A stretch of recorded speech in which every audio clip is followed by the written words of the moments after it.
అందరికీ నమస్కారం. నేను మీ గంటి ఉష. నా మిత్రులకి, శ్రేయోభిలాషులకి, సబ్స్క్రైబర్స్కి అందరికీ కూడా శుభాభినందనలు మరియు కృతజ్ఞతలు తెలియజేసుకుంటున్నాను. రేపటి నుంచి మాఘమాసం ఆరంభం అవుతోంది కదా. పిల్లలకి స్కూల్లో మంచి మార్కులు రావడానికి, చదువు మీద శ్రద్ధ పెరగడానికి, వాళ్ళు చదివిన చదువు వాళ్ళకి జ్ఞానాన్ని ఇవ్వడానికి మనకి చాలా సరస్వతీదేవి మంత్రాలు ఉన్నాయి. ప్రత్యేకించి సరస్వతీదేవికి ప్రీతికరమైనటువంటి రోజులన్నమాట ఇవన్నీని. అలాగే ఉద్యోగాల్లో విజయం కావాలన్నా ఏదైనా సరే రేపటి నుంచి చాలా మంచి శుభమైన రోజులు నడుస్తున్నాయి కాబట్టి ప్రత్యేకించి సరస్వతీదేవి ప్రార్థన లేదా మాతంగి ప్రార్థన, శ్యామల ప్రార్థన చేసుకోవడం వలన ఎంతో ఉపయోగకరంగా ఉంటుంది. పసిపిల్లలకి ఏం నేర్పిస్తామంటే, సరస్వతీ నమస్తుభ్యం వరదే కామరూపిణి విద్యారంభం కరిష్యామి సిద్ధిర్భవతు మే సదా అని ఈ ఒక్క చిన్న శ్లోకం పిల్లలకి నేర్పిస్తే వాళ్ళకి మంచి మంచి మార్కులు వస్తూ ఉంటాయి. మంచి మంచి జ్ఞానం వికసిస్తూ ఉంటుంది. అలాగే మనకి శ్యామలా దండకం ఉంది, కాళిదాస విరచిత శ్యామలా దండకం. అపరూపమైనది కదండి, అపరూపమైనటువంటి సంస్కృత సమాసాలు ఉన్నటువంటి దండకం అది. అది నేర్చుకుంటే, ముందు నేర్చుకోవడానికి మీరు ప్రయత్నం చేసి చూడండి. అంటే మనకి నాలికకి, నోటికి మంచి ఎక్సర్సైజ్ అవుతుంది. కాకుండా భాష మీదట మనకి ఉచ్చారణలోని ఒక పటుత్వం వస్తుంది, మన వాక్కులో ఒక పటుత్వం వస్తుంది.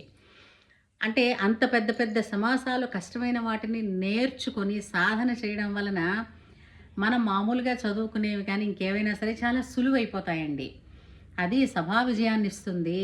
మీకు రాజ్యసభ అంటే రాజుగారి దగ్గర, ఇప్పుడు రాజుగారు అంటే ప్రభుత్వంలో అనుకోండి, ఏదైనా పెద్ద పెద్ద గ్యాదరింగ్స్లో, పెద్ద పెద్ద డిబేట్స్ జరిగేటప్పుడు ఈ శ్యామల దండకాన్ని రోజు కూడా ఎవరైతే పారాయణ చేస్తూ ఉంటారో వాళ్ళకి విజయాన్ని ఇస్తుంది. ఎందుకంటే ఆమె కళలను పోషిస్తుంది, సంగీత కళలని పోషిస్తుంది అని చెప్పి ఆమెకి సామగాన ప్రియ అమ్మ.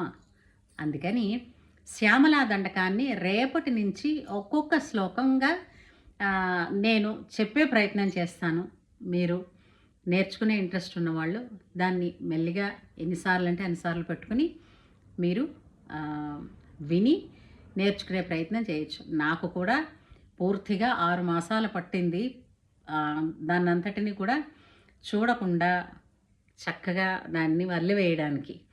అలాగే దీంతో పాటు నేను రామాయణం అన్నది పిల్లలకి సులువుగా అర్థమయ్యే రీతిలో చెప్తున్నాను.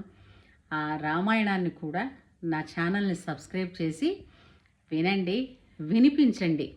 ఎందుకంటే రామాయణం అన్నది ఒక మనిషి చేసినటువంటి మహత్కార్యం. అందుచేత మనిషి ఏ విధంగా నడవచ్చు, ఆ నడకలో ఒకవేళ లోపాలు ఉంటే ఆ నడతలో ఎలా దిద్దుకోవచ్చు అని ప్రతి మనిషికి కూడా ఇప్పటికీ నిత్య నూతన వేదమైనటువంటిది శ్రీరామాయణం. అందుకని ఆ రామాయణం అందరికీ అర్థమయ్యే రీతిలో, అంటే పసిపిల్లలకు కూడా ఒక చిన్న కథలా చెప్పడానికి మాత్రమే ప్రయత్నం చేశాను. అందరూ కూడా అవి కూడా వినండి. అలాగే మన పద్య సంస్కృతి ఉంది మనకి తెలుగులో, మన సంపదే పద్య సంపద. ఆ పద్యాలన్నిటినీ కూడా సులభమైనటువంటి భాషలో మహానుభావులు, వేమన, సుమతి శతకం ఇలాంటివన్నీ ఉన్నాయి, కృష్ణ శతకం రాసిన వాళ్ళు. తర్వాత గజేంద్ర మోక్షంలోని పద్యాలైతేనేంటి, మన పోతన గారు రాసిన భాగవతంలో, అలాగే రుక్మిణీ కళ్యాణంలో ఘట్టంలో ఉన్నటువంటి పద్యాలు అయితేనేమిటి అపురూపమైనటువంటివి. అలాగే వీటితో పాటు రోజుకి ఒక భగవద్గీతలోని ఒక శ్లోకం నేర్చుకుందాం. అంటే శ్లోకాన్ని వల్లివేయడం, దాని అర్థం ఏమిటో తెలుసుకోవడం చేసే ప్రయత్నం నేనైతే చేస్తాను సిన్సియర్గా. ఏ కొద్ది మందికి నచ్చినా, ఏ ఒక్కరికి అది నచ్చి వాళ్ళు నేర్చుకున్నా, వాళ్ళకి అది ఉపయుక్తం అనిపించినా కూడా నా జన్మ ధన్యమైనట్లని నేను భావిస్తాను. ఏమంటారు? సరేనా? సర్వే జనా సుఖినో భవంతు. శ్యామల నవరాత్రులు, మాతంగి నవరాత్రుల శుభాకాంక్షలు. రేపటి నుంచి మాఘమాసం వస్తుంది. మాఘ స్నానానికి రథసప్తమి నాడు ఏం చేసుకోవాలో మళ్ళీ అన్నీ అందరికీ తెలిసినవే అయినా మళ్ళీ ఆ ముందు రోజు గుర్తు చేస్తూ ఉంటాను. అందరం కలిసి మాఘమాసాన్ని సుసంపన్నం చేసుకుందాం. ఏమంటారు? సరేనా? ఉంటాను మరి.